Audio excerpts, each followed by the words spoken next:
Hello everyone. Today we discuss lesson number 3 history. Till now towards civil disobedience. सविनय अवज्य आंदोलन की ओर.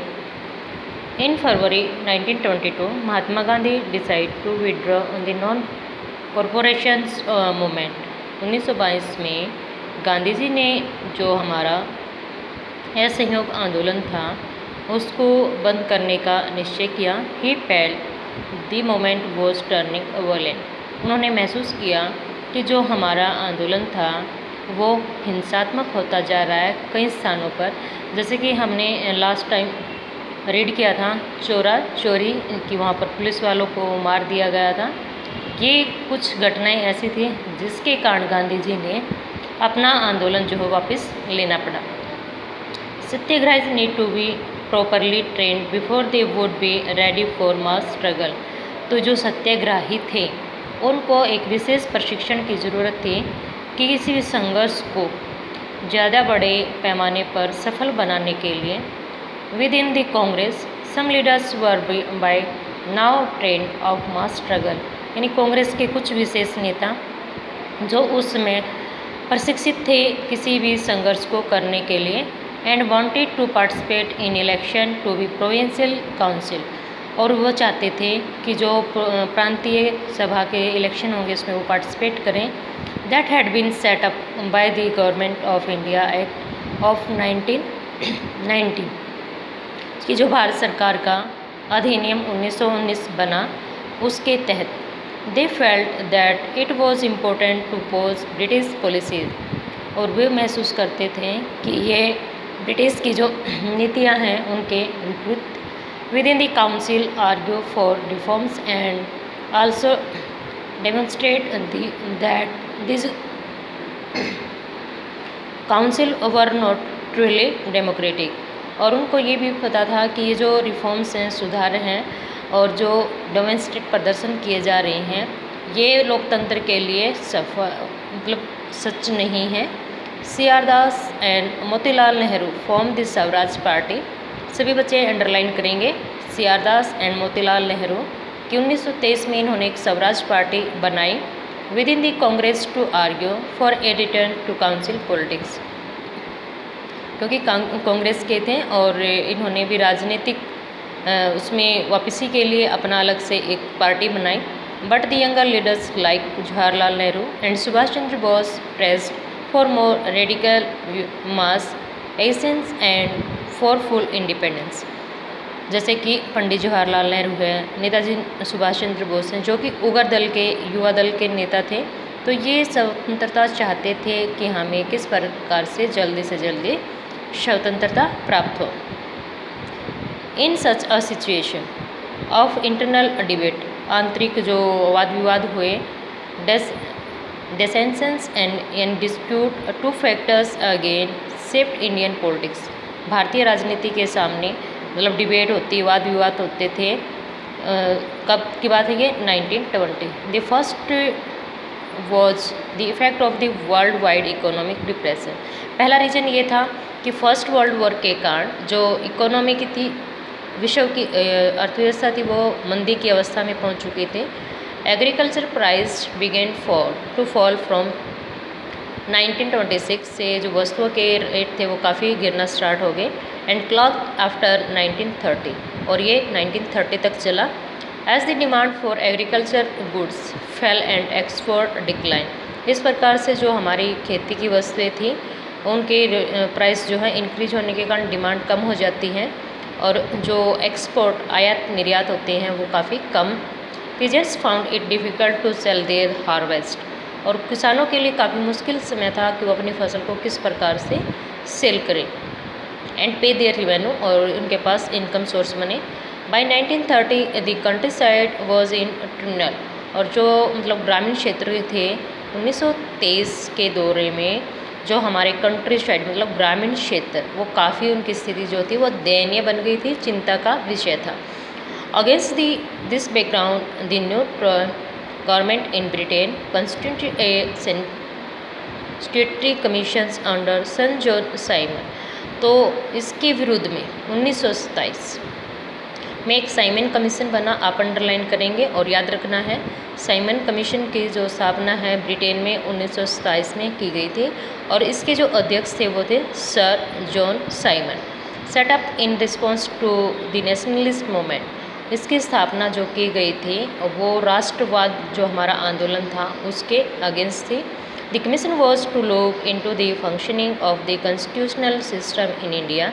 इस जो कमीशन था उसका उद्देश्य था कि भारत में संवैधानिक सिस्टम को देखना वो कैसे काम कर रहा है, सजेस्ट चेंज, और उनके जो सुझाव थे उनमें क्या परिवर्तन की ज़रूरत है। The problem was that the commission did not have a single Indian members, they were all British. इसकी मुख्य समस्या ये थी कि इसमें कोई भी भारतीय नेता नहीं था, सभी ब्रिटिश के थे, इसलिए भारतीय नेताओं ने यहाँ पर क्या किया, इसका विरोध किया था। When the Simon Commission arrived in India in 1920, जब भारत में 1928 में साइमन कमीशन पहुंचता है, it was greeted with all slogans go back। ये भी आपको अंडरलाइन कर लेना है कि उसको go back के नारे दिए गए थे। All parties including the Congress and the Muslim League participated in the demonstrations in an effort to win them over। The Viceroy Lord Irwin announced in October 1929 a wages of a dominant status for India in an unspecified futures and a round table conference to discuss a future constitutions। तो 1929 में जो Irwin थे, Lord Irwin viceroy बन के आए थे अपने India में, तो उन्होंने अनाउंस किया था कि एक गोलमेज सम्मेलन होगा। कहाँ पर होगा, किस किस के बीच में होगा, तो इस प्रकार की कुछ कंडीशन उन्होंने रखी कि आने वाले टाइम में किस प्रकार की कंडीशन हमारे सामने हो सकती हैं। तो इसके लिए 3 जो ये हैं राउंड टेबल कॉन्फ्रेंस 3 होती हैं ये। This did not satisfy the Congress leader, और इससे जो भारतीय कांग्रेस के नेता थे वो सेटिस्फाई नहीं थे। The radicals with in Congress, और वो जो नेता थे उनमें उग्र नेता भी थे जो जल्दी से गुस्से में हो जाना, अपनी बात को मनवाने के लिए ये सब किया। Led by Jawaharlal Nehru and Subhash Chandra Bose, और जो उग्र युवा नेता थे उनको जो लीड कर रहे थे वो जवाहरलाल नेहरू और सुभाष चंद्र बोस से। बिकेम मोर असर्टिव, ज़्यादा बोल्ड, मतलब जल्दबाजी में हाँ हमें क्या होना चाहिए, आज़ादी मिले। The liberals and moderates who were प्रोपोजिंग a constitutional system with in the framework of British dominate, कि जो ब्रिटिश अपने यहाँ पर शासन था उसके अगेंस्ट हम स्वतंत्र हो, मॉडरेट आधुनिक बने, किस प्रकार का हमारा संवैधानिक सिस्टम हो, इसके लिए एक फ्रेमवर्क बनाया जाना चाहिए। ग्रेडुअली लॉस्ट देयर इन्फ्लुएंस, और उनके प्रभाव को जल्दी से कम। इन दिसंबर 1929 under the presidency of Jawaharlal Nehru the Lahore Congress formalised the demand of पूर्ण स्वराज। ये इम्पोर्टेंट पॉइंट है कि 1929 में हमारा कांग्रेस का जो सेशन था वो कहाँ पर हुआ, लाहौर में हुआ था, जिसमें पूर्ण स्वराज की मांग जो है वो रखी गई and full independence for India, Bharat के लिए पूर्ण स्वतंत्रता। It was declared that 26 January 1930 would be celebrated as the Independence Day when people were to take a pledge to struggle for a complete independence। और 26 जनवरी 1930 को हमने पूर्ण स्वतंत्र दिवस के रूप में मनाया और लोगों से हम सभी ने मिलकर शपथ ली कि हम अपनी पूर्ण स्वतंत्रता के लिए एक लंबा क्या लड़ेंगे, स्ट्रगल करेंगे, संघर्ष करेंगे। But the celebration attract very little attention, लेकिन इसमें कुछ लोग ही शामिल हो पाए। So Mahatma Gandhi had to find a way to relate this abstract idea of freedom to more concrete issue of everyday life. तो महात्मा गांधी जी ने कुछ ऐसे इशू निकाले इसमें कि जो हमारी स्वतंत्रता से और हमारे डेली लाइफ से संबंधित थे। तो सेकंड है the salt march and the civil disobedience movement.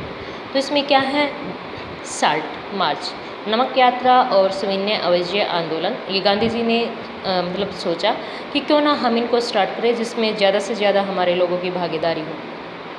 Mahatma Gandhi found in salt a powerful symbols that could unity in nation. On 31 January 1930, he sent a letter to Viceroy Irwin stating 11 demands। तो महात्मा गांधी ने नमक को एक हमारी खाद्य वस्तु है और इसके लिए उन्होंने एक संघर्ष स्टार्ट किया कि ये सभी लोगों की नीड्स हैं, इसीलिए इसको लेके ही हम एक आंदोलन स्टार्ट करते हैं। 31 जनवरी 1930 को वायसरॉय जो इरविन थे उनको एक डिमांड पत्र दिया जाता है। Some of this were of general interest, कुछ बातें सामान्य थी। अदरवाइज स्पेसिफिक डिमांड, कुछ विशेष डिमांडें of different classes from industrial to peasant, उद्योगपतियों से लेकर किसानों तक। The idea was to make the demand of wide range, तो जो हमारा आइडिया था ये इसमें काफ़ी जो बड़ी डिमांड रखी गई थी। So that all classes with in India society could identify with them, तो उनकी जो हमारी डिमांड थी, जब कुछ नीड्स ऐसी होती है जो सभी की एक जैसी होती हैं, तो हम सभी उसे पहचाने जाएंगे। And every one could be brought together in a united campaign, और इस प्रकार से हम सभी एक ही उसमें प्रचार में इकट्ठे होंगे।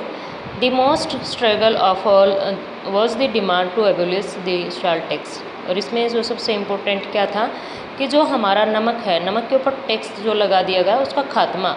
Salt was something consumed by the rich and the poor alike, सभी लोग यूज करते हैं, चाहे वो गरीब है चाहे वो अमीर है। And it was one of the most essential item of food, हमारे खाने की एक आवश्यक वस्तु है ये। The tax on the salt and the government monopoly over its production, Mahatma Gandhi declared रिविल the most oppressive face of British rule, इस प्रकार से गांधी जी ने इसको एकाधिकार कहा, और इसको ख़त्म करने के लिए गांधी जी ने अपना जो साल्ट मार्च मूवमेंट था वो स्टार्ट किया। Thank you, have a nice day.